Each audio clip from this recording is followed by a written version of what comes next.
The Washington Commanders unveiled their 90th anniversary celebration plans, and of course, it wasn't done without some controversy, so we'll talk about that, and we're going to begin our 53-man projections, starting with the offensive side of the ball, all on this episode of the Locked On Commanders podcast. Your daily podcast on the Washington Commanders, part of the Locked On Podcast Network, your team every day.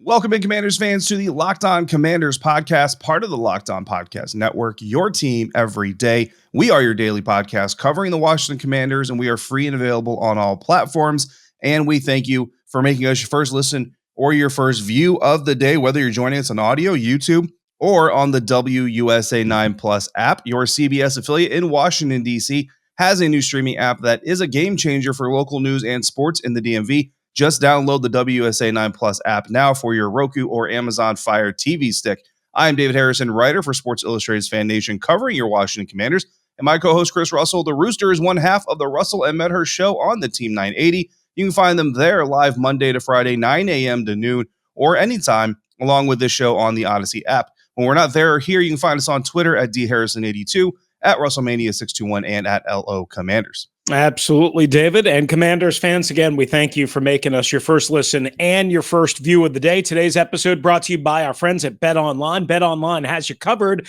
this season with more props, odds, and lines than ever before at BetOnline, where the game starts. And David, you mentioned it. The Washington NFL franchise celebrated its 90th birthday on Saturday, July 9th.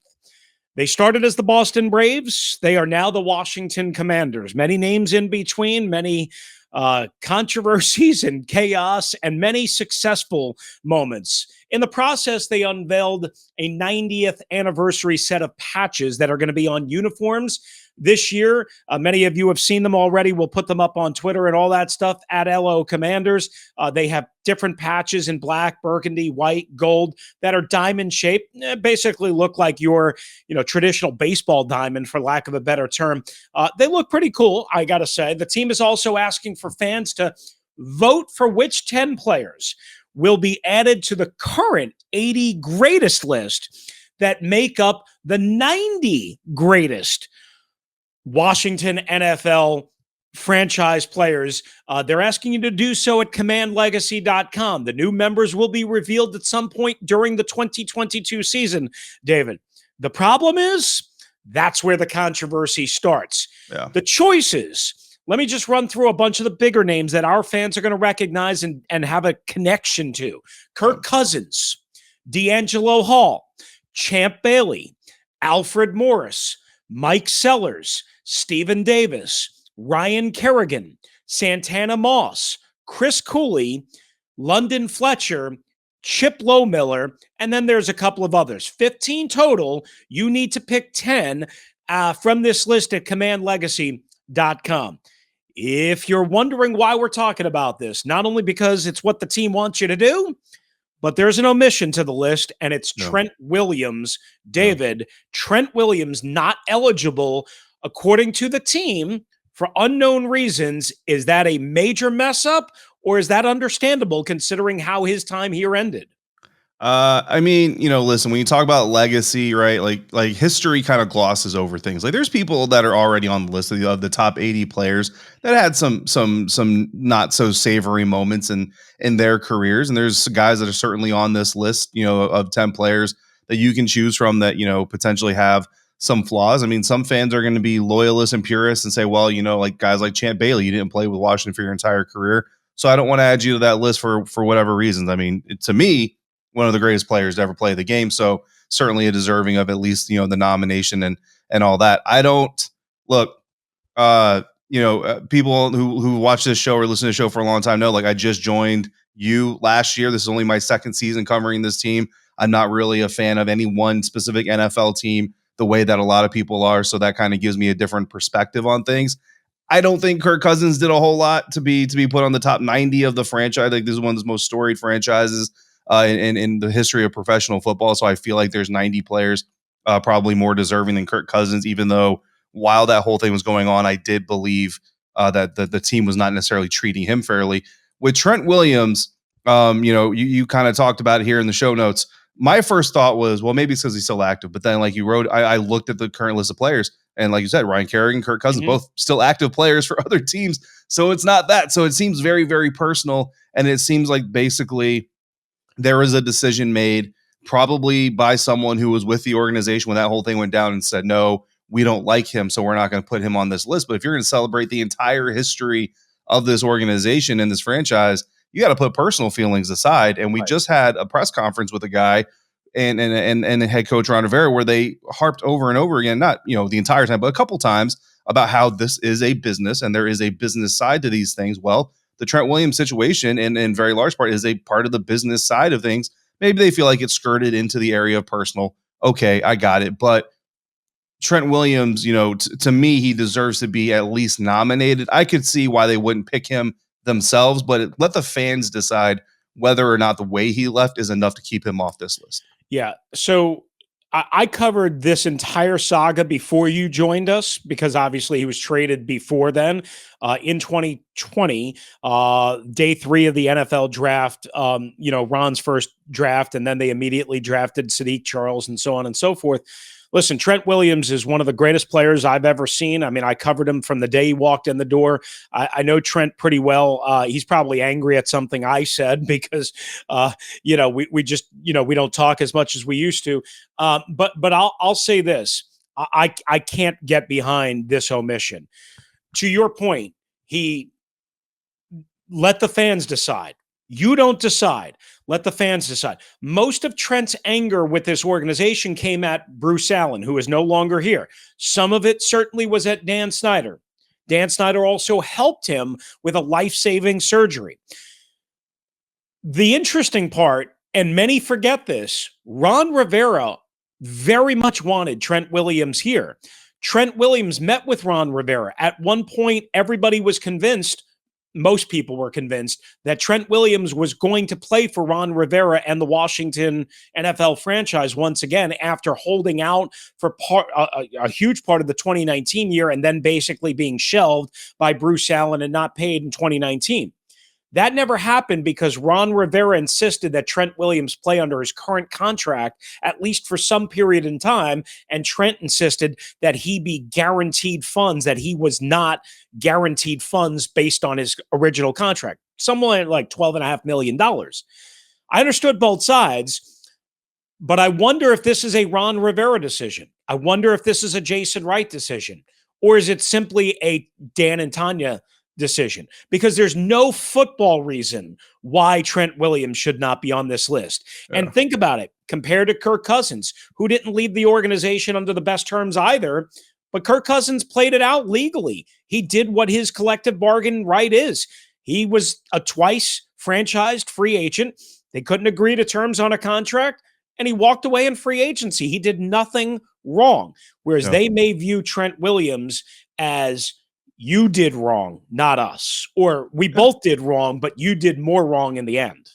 Yeah, I mean, potentially. I mean, look, the headline for the 90 greatest, whatever it says that this list is players and coaches who were significant contributors to the team's storied history. That's straight from the team's commandlegacy.com website. And I think that Trent Williams fits that mold. You know what I mean? Maybe there wasn't a whole lot of winning going on and there were no Lombardis and all that stuff during that time frame, but he fits that mold from a nomination standpoint. Let the fans, that's what this whole thing's supposed to be about, right?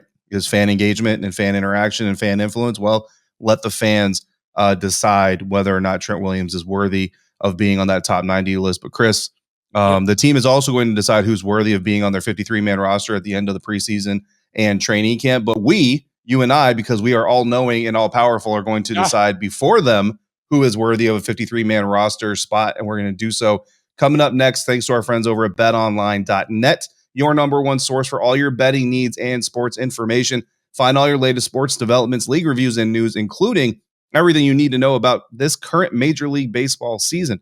BetOnline is your continued source for all your sporting wagering information, including live betting, esports, and scores.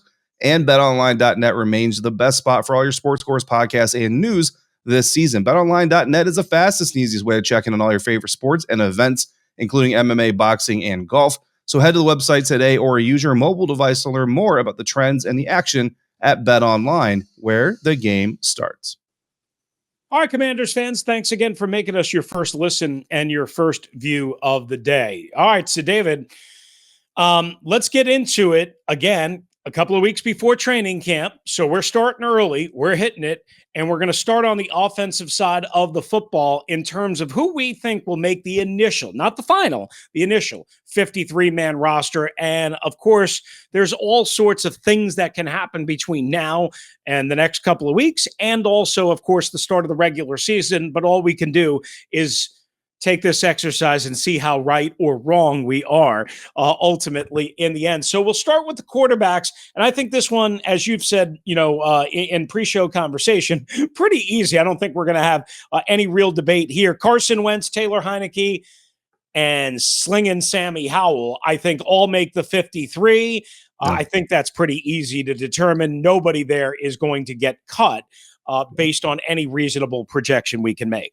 Yeah, absolutely. And that's the exact order. Carson Wentz, Taylor Heineke, Sam Howell. And look, we've had this conversation during a couple of practices and I've made this opinion known on this show a couple of times. I'll say it again here. While I do think that's the order that the depth chart is going to be, I wonder, Chris, if there is a possibility that internally, right inside the organization, if Sam Howell can become the quote unquote number 2 quarterback in the hearts and minds of coaches, personnel, and all that stuff. But what I do stand by is that on the depth chart, on the official depth chart, game day, pregame, on the team website, all that stuff, Taylor Heineke is going to be listed as your quarterback number 2 to avoid a little bit more additional drama by putting Sam Howell number 2. Because once you put Sam Howell number 2, now it just opens up a whole other can of worms. And if this team starts to struggle at all, then you really start having some questions get brought in about whether or not Sam Howell gets his first NFL action, regular season NFL action, sooner than expected. So, yeah, not a whole lot of analysis really needed there,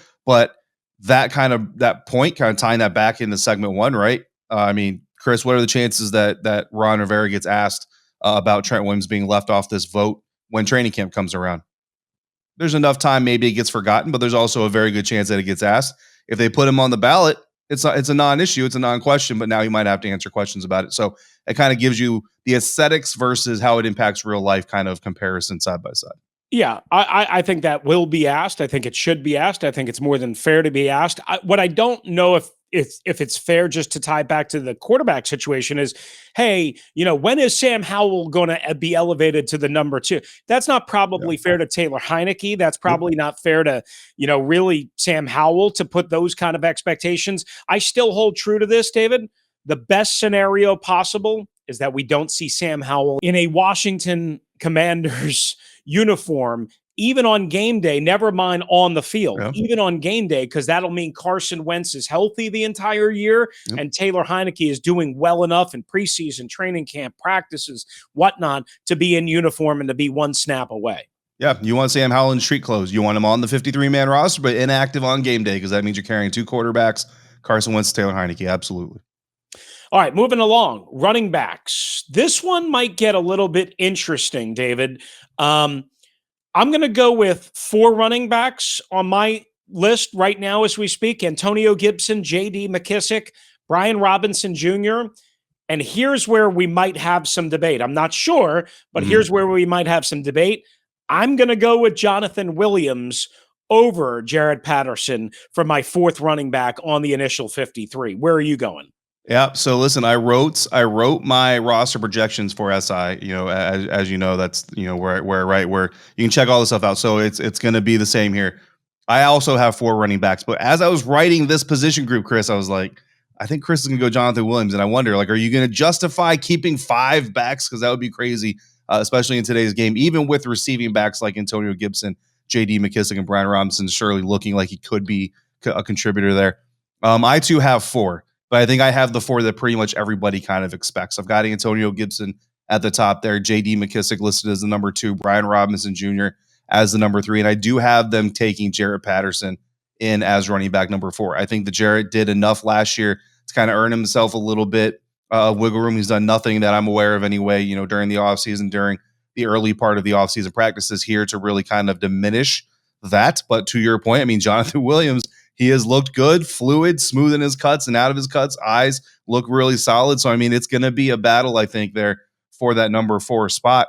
I just wonder if maybe Jaret Patterson's kind of good karma hasn't built up enough with the team to kind of keep him active on this thing. But I think we at least agree on the top 3. And same thing, depth chart order and order on the field and order of usage may not match because Brian Robinson Jr., a guy that a lot of people are talking about, wondering how many snaps is he going to get. Not only that, but how many snaps is he going to end up taking from Antonio Gibson? No doubt about it. And the reason just why I'm going with Williams, little more NFL experience, little more size. I know he didn't put up the same numbers as Jaret Patterson, but he wasn't here all last year. I liked what I saw in different little spurts late last year. Only 17 carries for 79 yards, a 4.6 average, and a score. But I just think maybe he's a little bit more durable and a little bit more experienced than Jaret Patterson.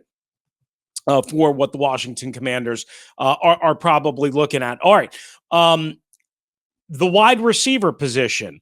I'm going to go with Terry McLaurin, Curtis Samuel, Dyami Brown, Jahan Dotson, Cam Sims, and there's where we get interesting. If they go 6, which I assume they do, I'm going to take Alex Erickson, who they signed over the offseason, who can, help them at receiver. But let's be honest, he's also their primary kick returner and might be also their primary punt returner with the loss of DeAndre Carter.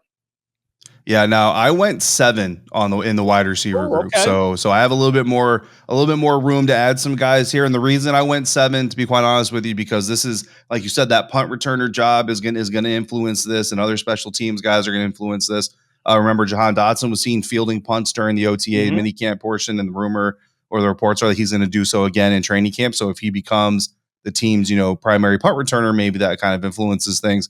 But basically, last year's initial 53-man roster, 7 wide receivers. So I was like, let's say chalk there for right now. I don't have a reason not to think that'll happen. So Terry McLaurin, Curtis Samuel, Jahan Dotson, Dyami Brown, and then I've got Dax Milne, Cam Sims, and Marken Michel, who you have listed as potential guys. So basically, we have the same names, except I leave Alex Erickson off of mine, which is interesting because he was brought in specifically. Like, this wasn't just kind of a happenstance thing. He was brought in specifically. What I'm interested in, Chris, though, is so I list my names by order of, I think, priority. So McLaurin, Samuel, Dotson, Brown, Milne, Sims, Michel. I want to know, is that the same for you? Because you have Dyami Brown ahead of first-round pick Jahan Dotson in your list. No, it was just a listing of the guys that came. I thought we had a hot take. Number 1 pick, fourth receiver. Listen, the Roosters got a lot of hot takes, but that ain't one of them. I think Dyami Brown's going to be better than most fans are thinking he is, and maybe media analysts and people. I think he had a couple of big, catches down the stretch as the season wore down against Dallas and Philadelphia that people forget about. Okay, that being said, I have high hopes for Jahan Dotson, but interesting that you and I now. Marken, I don't know if he's eligible for the practice squad because he's been around for like 6 NFL seasons, but he's never really been on a roster for any length of time. So I'm not sure if he's ultimately going to be eligible. I love what I've seen so far, but I need to see more and more consistency in order for me to put him on my 53. So that's why I was like, barely edge him off. But Erickson, I just wonder, because he's versatile enough, i.e. what Dax Milne probably is not a kick returner. Right. Dax Milne is probably a better receiver than Alex Erickson, but, so I just went there because I'm trying to fill essentially 3 spots with one guy.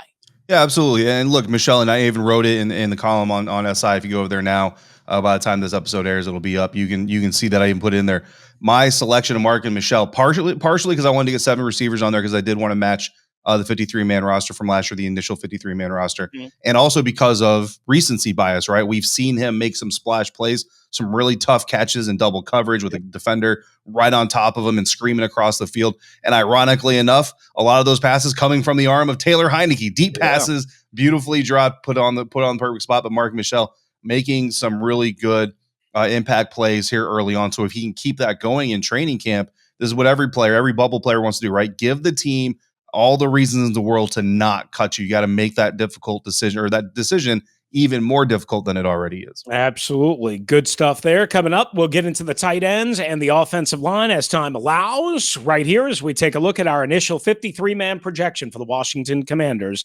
on LOC. But first, this episode is brought to us by our friends at Rock Auto. You know, guys, the only place to go for all of your auto parts for your car, truck, foreign or domestic, old, new, whether you need vanity or whether you need a major replacement part, if you're a do-it-yourselfer, there's only, again, one place to go. But here's the catch. You don't have to go anywhere. Maybe to your couch, maybe to your kitchen table. Who knows? Maybe you want to do it in the shower. I wouldn't suggest to do it there, but, like to each his own. You can go to rockauto.com without going anywhere. That's the whole key. And you're going to get a great family company that has been in the do-it-yourself business and the auto parts industry for over 20 years. Why go to the factory dealership where you're going to have to pay for heavy labor, heavy cost and markups on all the parts you might need, or to the big auto parts superstore in your town where they have all the overhead, they have the support staff and personnel that they're looking to charge you top dollar instead of their buddy, the mechanic down the street who's in there every day and buying in bulk and volume. Again, go to rockauto.com. You're going to save yourself some money. You're going to save yourself some gas. You're going to save yourself some time, and you're going to get whatever you need. And when you go to rockauto.com, see all the parts available for your car or truck, right? Locked On, and they're here to hear about us box so they know we sent you. Amazing selection, reliably low prices, all the parts your car, truck will ever need at rockauto.com. All right, wrapping up this episode of the Locked On Commanders podcast, moving into our tight end roster projections. Again, our pre-training camp 53-man roster projections, which stand the opportunity to be just as accurate as a lot of our mock drafts probably did. But looking at tight ends, Chris, I've got 4 of those as well. Logan Thomas, John Bates, Cole Turner, the rookie out of Nevada, and the 4th tight end, which if you have 4, I think this is where the issue is going to come in. Antonio Gandy Golden, the wide receiver reclass is what I'm going to call him, turned tight end. Doesn't look, all the tight end parts necessarily right now, but he does look good for the experience that he's had. And I feel like he's important enough that they'll go ahead and keep him for the active roster. Yeah, I'm kind of twisted on this because I'm taking a gamble here. And on my projection right now, I'm going to say I think Logan Thomas either opens up on preseason PUP and then maybe doesn't get enough practice or any practice to start the year on the 53-man. Remember, that injury happened in early December in Las Vegas. That's, fairly quick turnaround, even though medical science is what it is. Maybe he opens up on short IR or on the initial season PUP. I'm not sure how that might work, but I don't have Logan Thomas on my initial 53. And I know that's going to rub people the wrong way. That's not a slap against Logan Thomas. That's giving him time to recover. So I'm going to go with only 3 tight ends. And you might say, that's interesting. John Bates, Antonio Gandy Golden, and the rookie Cole Turner, the 5th round pick out of Nevada. So where's Sammis Reyes? Well, don't forget, Sammis Reyes missed the entire offseason program with a knee procedure. Ron Rivera described it as minor. We still didn't see him. I'm sure we'll see him in training camp, but I don't know if Sammis Reyes is still ready at the NFL level to consistently contribute both as a pass catcher and an inline blocker. So I'm going with Sammis Reyes on the practice squad for year 2 of his NFL growth and career. So 3 tight ends, John Bates, AGG, and Cole Turner, which means they're a little light at that position. Yeah, absolutely. But I like that we're on the same page there with Antonio Gandy Golden as being kind of that tight end there at the end of the projections. And I for all for spoiler alert, I guess when we do the defense side of the ball, Chase Young is also on my 53-man roster projection, just because I looked at it from a pure roster standpoint. But you're 100% right. Chase is a guy who's actually pretty much expected to start the season on IR. Now I did address that in my writing. I'll address it when we talk defense as well, just what I think might happen there. As well. But yeah, absolutely. Logan Thomas, certainly a guy who might not start on the field. Chris, let's finish up with offensive line here. Another guy who may or may not. I mean, I think he's a little bit closer returning than some of these other guys. Chase Roulier obviously is going to make the 53-man roster. We'll see if he's healthy enough to be there during training camp, preseason, and to start the year. But obviously, Charles Leno Jr., Andrew Norwell, Trey Turner, Sam Cosmi joining him. And then we rounded out depth-wise, Cornelius Lucas, Wes Schweitzer, Sadiq Charles, and Tyler Larson. Those are my 9 linemen for the Washington Commanders. All right. So because you're going a little heavier at wide receiver and a little heavier at tight end, you have to go a little lighter at offensive line. I normally would go lighter on the offensive line, and I have in years past, even under Ron Rivera. But I've learned one thing about Ron Rivera and John Matsko. He believes very much in offensive line depth and a lot of bodies. They get beat up. They get banged up. You mentioned the question, of course, about Chase Roulier. I do think he'll be ready for the season. Remember, that injury happened in Denver last year in week 8 of the season. So he's had more time to recover than Chase Young and even, of course, Logan Thomas. So I do think Chase Roulier will be there. Our starting 5 is basically the same. Leno, Norwell, Roulier, Trey Turner, Sam Cosmi, Lucas, Schweitzer, Charles. Top 3 backups, Keith Ismail, the 9th guy. That's where we differ. I think you have Tyler Larson as your 9th guy over Keith Ismail. I had Keith Ismail and Tyler Larson on my offensive line. I do believe Ron Rivera, again, values that position enough and the depth and the injuries to go with 10 to start the year. Yeah, and Ishmael, that is where I went back and forth between him and Larson. So that's so again, we're pretty similar on the names, maybe not who's actually making the list, but the names seem to be pretty much on the same page. Right, absolutely. And if you go 10 offensive line, and again, you got to make some trims elsewhere. Like I said, you're going heavier at wide receiver, and you had the 4 tight ends. If I'm counting right. Yep, so 4 tight ends, 7 wide receivers, 4 running backs. So definitely putting some weapons out there for Carson. Yeah, you got to trim somewhere, right? I mean, if you're going to take 6 so I mean, you got to make some trim somewhere. It just kind of depends on what you value and how you project this. So that is our initial 53. We will continue to evaluate that over the next couple of weeks and as we get into training camp. Plus, we will, of course, have our defensive 53 or defensive 53-man roster projections coming up on a soon to be unveiled episode of the Locked On Commanders podcast. Plus, we're getting back to our normal schedule, guys. Don't fear. We will have you covered each and every day shortly right here on LOC. But thanks again for making the Locked On Commanders podcast your first listen and view of the day. Now make the second listen and view the Locked On NFL podcast, our NFL national experts and insiders keeping fans dialed in with the biggest stories and the latest news all around the league, because an offseason doesn't equal a break in the action. Again, we will have our defensive 53-man projections on the next episode of LOC. You want to hop in, 301-615-3577. That's 301-615-3577 on the voicemail, and as well, Locked On Washington Commanders at gmail.com. For David Harrison covering the Washington Commanders for SI.com's Fan Nation, go check him out in print. I'm Chris Russell, one half of the Russell and Medhurst show on the Team 980. If you're out and about, please be safe, be kind to one another. Don't you dare drive like a maniac. That's my thing. And thank you for joining us right here on the Locked On Commanders podcast.